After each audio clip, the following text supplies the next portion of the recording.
बिस्मिल्लाहिर्रहमानिर्रहीम। अस्सलामु अलैकुम वरहमतुल्लाहि ताला वबरकातुहू। नाज़रीन इकराम, उम्मीद करता हूँ कि आप हज़रात खैरियत व आफ़ियत के साथ होंगे, अच्छे होंगे, बेहतर होंगे। और मैं परवरदिगार आलम की बारगाह में दुआ करता हूँ कि अल्लाह ताला आपको हमेशा ऐसे ही मुस्कुराता हुआ रखे, खुशहाल रखे। नाज़रीन इकराम, आप लोगों को जान करके आज बहुत खुशी होगी कि आज हम आपकी बारगाह में एक ऐसा पावरफुल वजीफ़ा लेकर के हाजिर हुए हैं, एक ऐसी दुआ लेकर के हाजिर हुए हैं, कुरान पाक की एक ऐसी सूरह लेकर के हाजिर हुए हैं जिसको आप सुनेंगे तो इंशाअल्लाह ताला आपकी ज़िंदगी में बहारें आ जाएंगी, खुशियाँ आ जाएंगी। आपको करना क्या है, अगर आप पढ़े लिखे हैं तो आपको चाहिए कि आप इस दुआ को पढ़ लीजिए। अगर आप पढ़ना नहीं जानते हैं तो आपके लिए आसान तरीका यह है कि आप तवज्जो के साथ इस दुआ को सिर्फ सुन लीजिए। आप सुनेंगे तो इंशाअल्लाह ताला आपका हर मकसद पूरा हो जाएगा। नाज़रीन इकराम, इस दुआ की मैं आपसे जितनी भी तारीफ करूं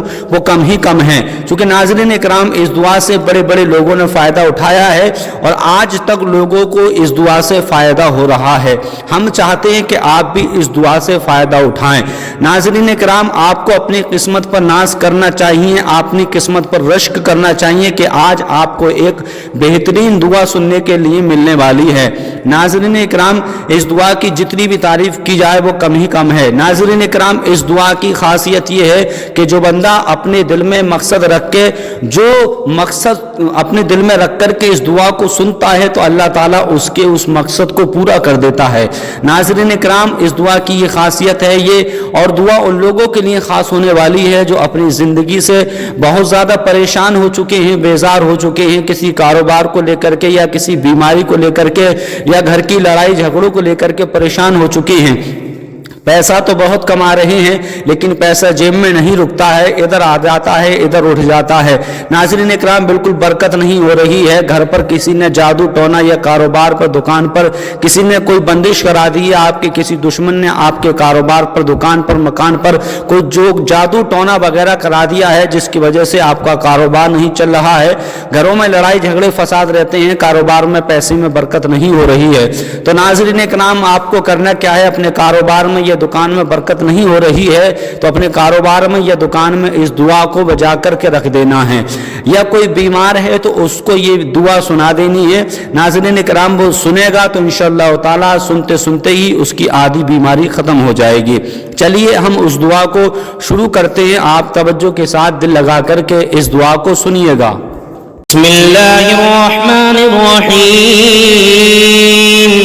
فاذكروني أذكركم واشكروا لي ولا تكفرون يا أيها الذين آمنوا استعينوا بالصبر والصلاة إن الله مع الصابرين ولا تقولوا لمن يقتل في سبيل الله أموات بل أحياء ولكن لا تشعرون ولنبلونكم بشيء من الخوف والجوع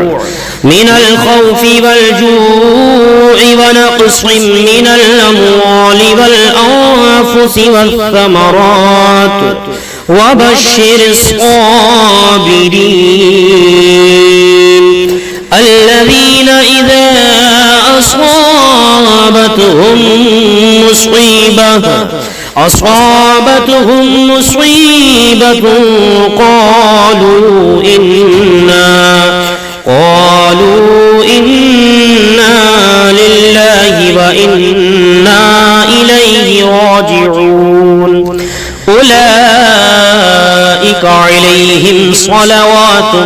من ربهم ورحمة وأولئك هم المهتدون إن الصفا والمروة من شعائر الله فمن حج البيت أو اعتمر فلا جناح عليه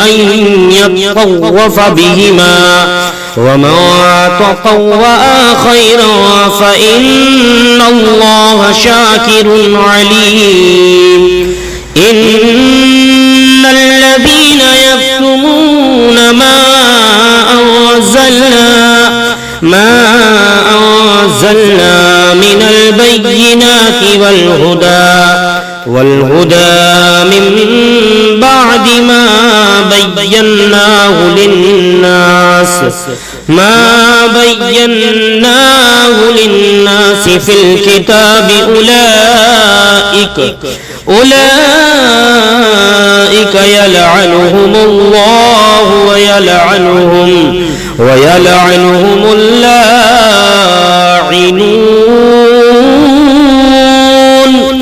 إلا الذين تابوا وأصلحوا وبينوا فأولئك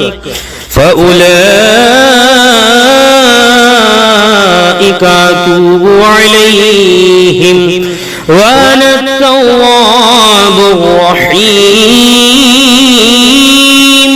إن الذين كفروا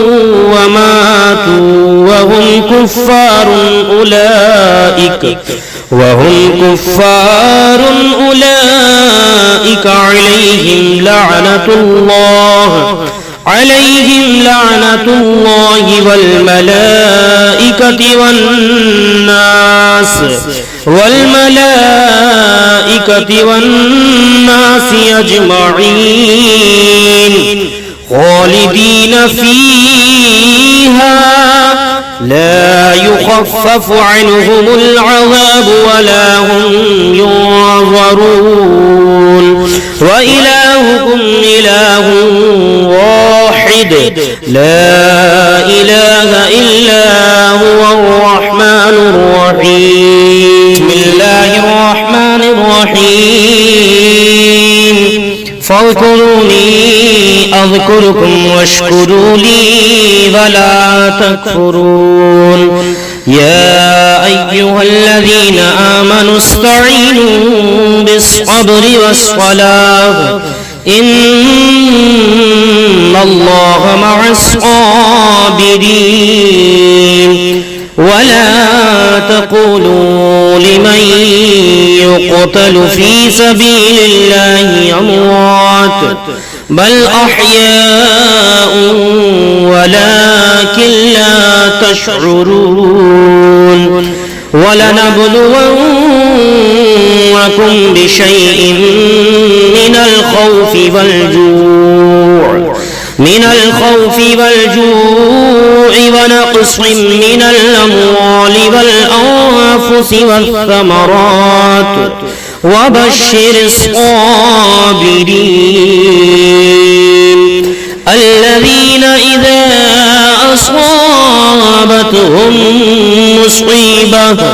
أصابتهم مصيبة قالوا إنا لله وإنا إليه راجعون أولئك عليهم صلوات من ربهم ورحمة وأولئك هم المهتدون إن الصفا والمروة من شعائر الله فمن حج البيت أو اعتمر فلا جناح عليه أن يطوف بهما ومن تطوع خيرا فإن الله شاكر عليم إن الذين يكتمون ما أنزلنا من البينات والهدى من بعد ما بيناه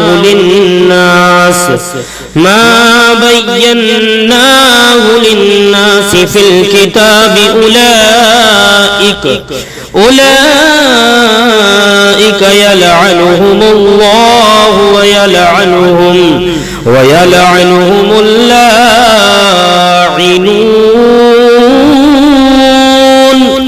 إلا الذين تابوا وأصلحوا وبينوا فأولئك أتوب عليهم وأنا التواب الرحيم إن الذين كفروا وماتوا وهم كفار أولئك عليهم لعنة الله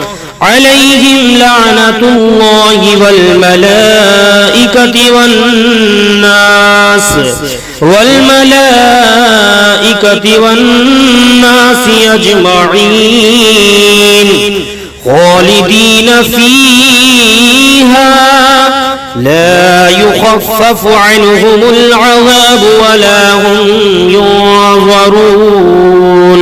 وإلهكم إله واحد لا إله إلا هو الرحمن الرحيم بسم الله الرحمن الرحيم فاذكروني أذكركم واشكروا لي ولا تكفرون يا أيها الذين آمنوا استعينوا بالصبر والصلاة إن الله مع الصابرين ولا تقولوا لمن يقتل في سبيل الله أموات بل أحياء ولكن لا تشعرون ولنبلونكم بشيء من الخوف والجوع ونقص من الأموال والأنفس والثمرات وبشر الصابرين الذين إذا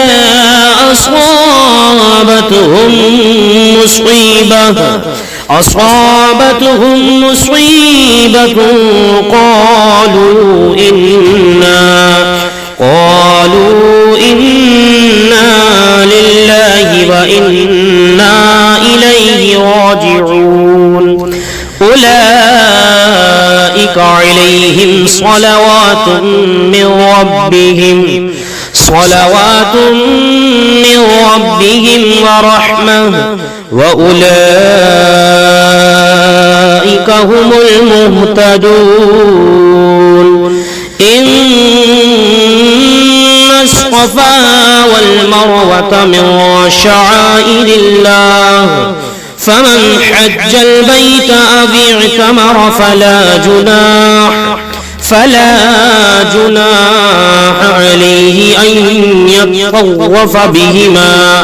ومن تطوع خيرا فإن الله شاكر عليم إن الذين يكتمون ما أنزلنا من البينات والهدى من بعد ما بيناه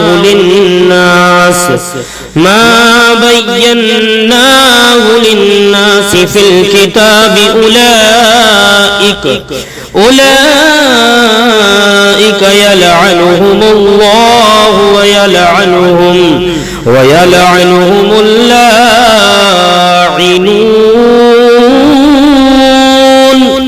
إلا الذين تابوا وأصلحوا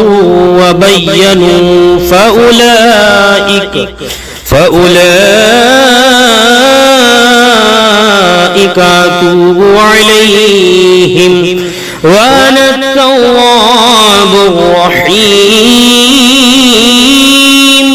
إن كفروا وماتوا وهم كفار أولئك عليهم لعنة الله والملائكة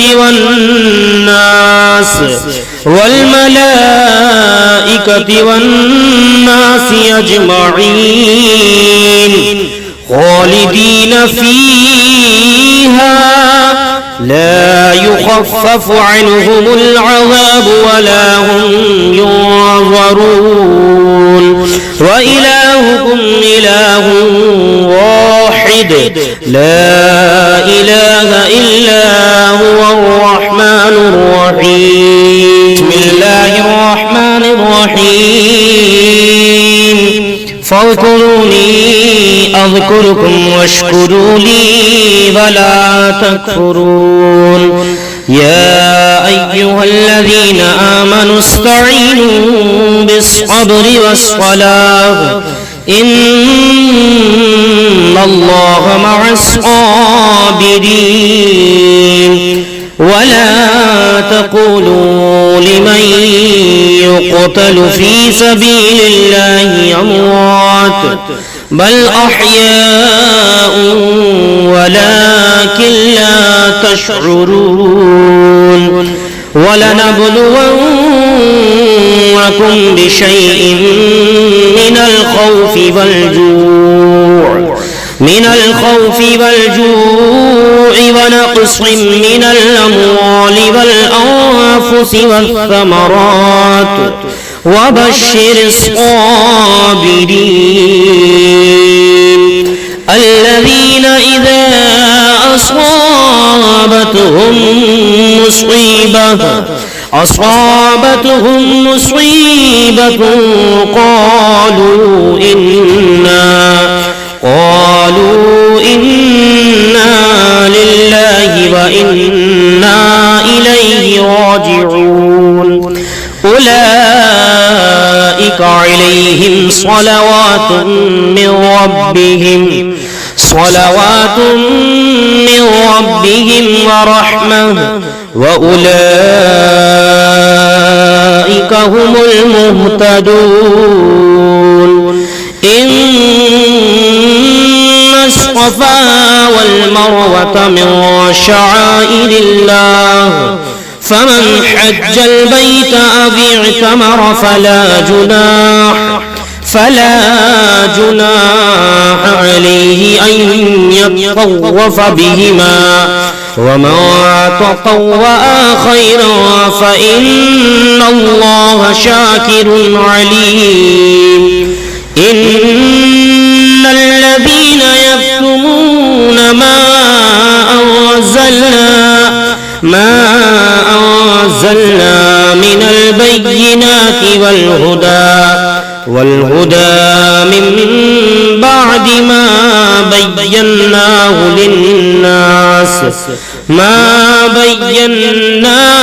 للناس في الكتاب أولئك يلعنهم الله ويلعنهم اللاعنون إلا الذين تابوا وأصلحوا وبينوا فأولئك أتوب عليهم وأنا التواب الرحيم إن الذين كفروا وماتوا وهم كفار أولئك عليهم لعنة الله والملائكة